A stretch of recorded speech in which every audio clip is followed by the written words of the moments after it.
This is Thomas Andrevic, your voice for the PPC and Whitby.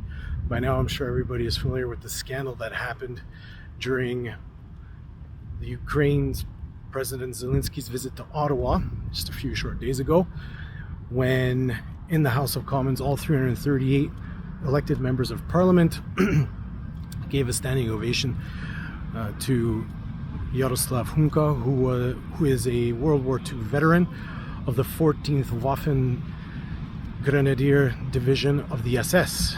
That's right, a full-fledged Nazi. This is what happened during that visit of President Zelensky.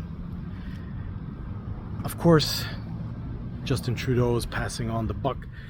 He blamed the Speaker of the House, who invited Yaroslav Hunka to the House of Commons, saying that he should have done a better job of vetting the individual and that it's an embarrassment, etc., etc., etc. First of all, I find it extremely difficult that nobody knew who this individual was.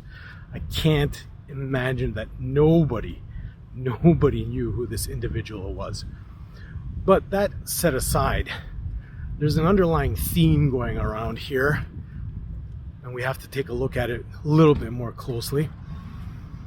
So here we have, during President Zelensky's visit to Canada, all 338 members of Parliament giving a standing ovation to a World War II veteran, Ukrainian, who served for the Nazis, full-fledged Nazi.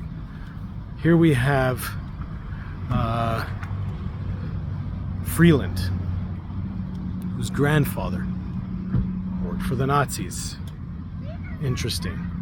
Here we have Prime Minister Trudeau, who we know went to the Ukraine and shook hands with one of the heads of the Azov battalion, a Nazi battalion in the Ukraine, full-fledged Nazis.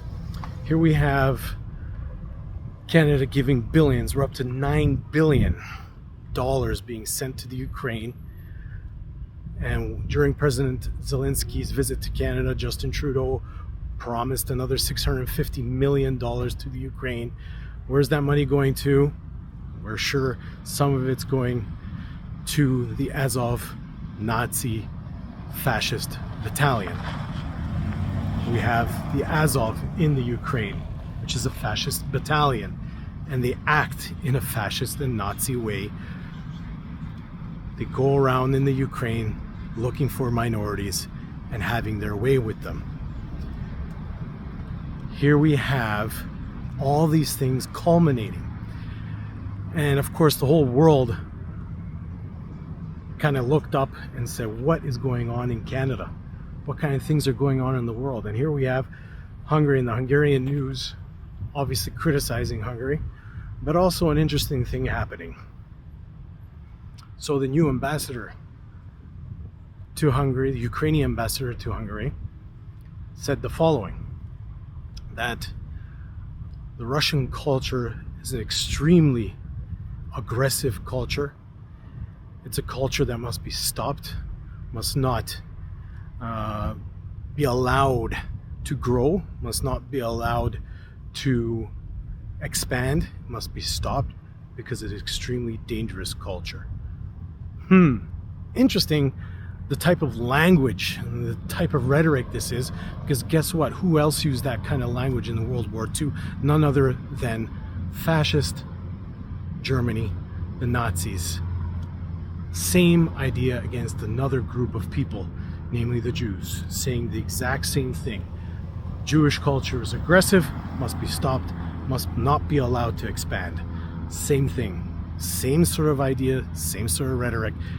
The Russian culture is dangerous, it's aggressive, must be stopped, not allowed to expand. That type of rhetoric is what fuels,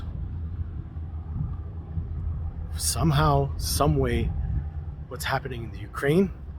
And that type of rhetoric, if we look around the world, in Canada, the rhetoric of Justin Trudeau, the rhetoric of the Liberals, the rhetoric of the Liberal Democrats in the United States, the Liberals in the EU, the Liberals in Australia, all have the same rhetoric. All of them. It's disgusting. It's insane. And needs to end. This is the type of reality that we're looking at in 2023. We thought that that type of hate, that type of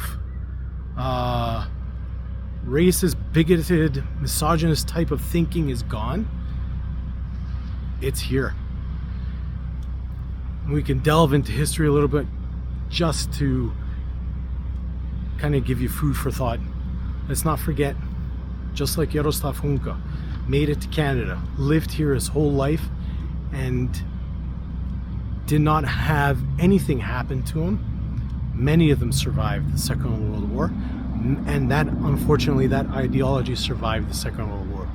We thought it was gone. No, it's here. It's amongst us. It lives here.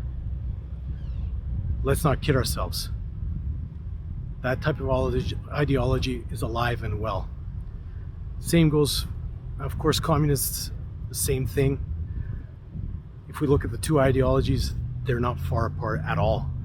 They come off the same tree, same idea.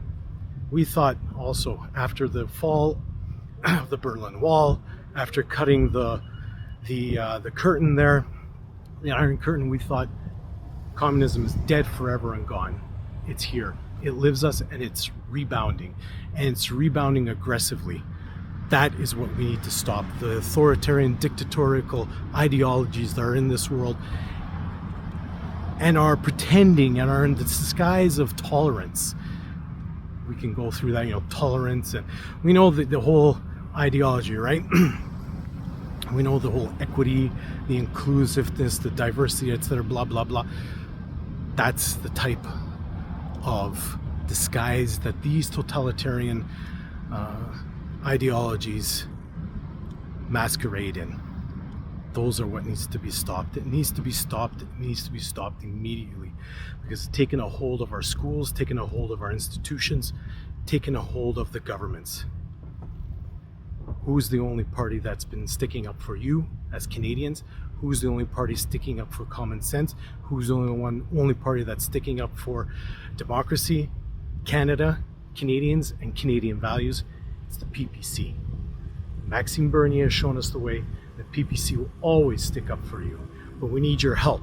We need you to become a member. We need you to start donating, please, to our cause so that we can get the word out. Not the CPC, and the Conservatives will not help us. Pierre Poilievre is part of the problem. The World Economic Forum, he's part of it. The UN, he loves. He's their man. George Soros, Pierre Poilievre is part of George Soros. He's part of his whole group of individuals who are there for nothing else but to take over our societies and implement their ideologies, just like Klaus Schwab, whose father, interestingly enough, was also a Nazi. This is what we need to stop. Please become part of the PPC, become a member, support your candidate, be there for them, let it through donations, let that be through work, let that be wanting to be a volunteer. We need your support. We can't do this alone. We'll get the message out there. People are waking up more and more, but we need to do this quick, fast, because this society does not have much time under these people. They know their time is short. They will do everything they can to ruin Canada, ruin democracy. We cannot let that happen. We'll see you later.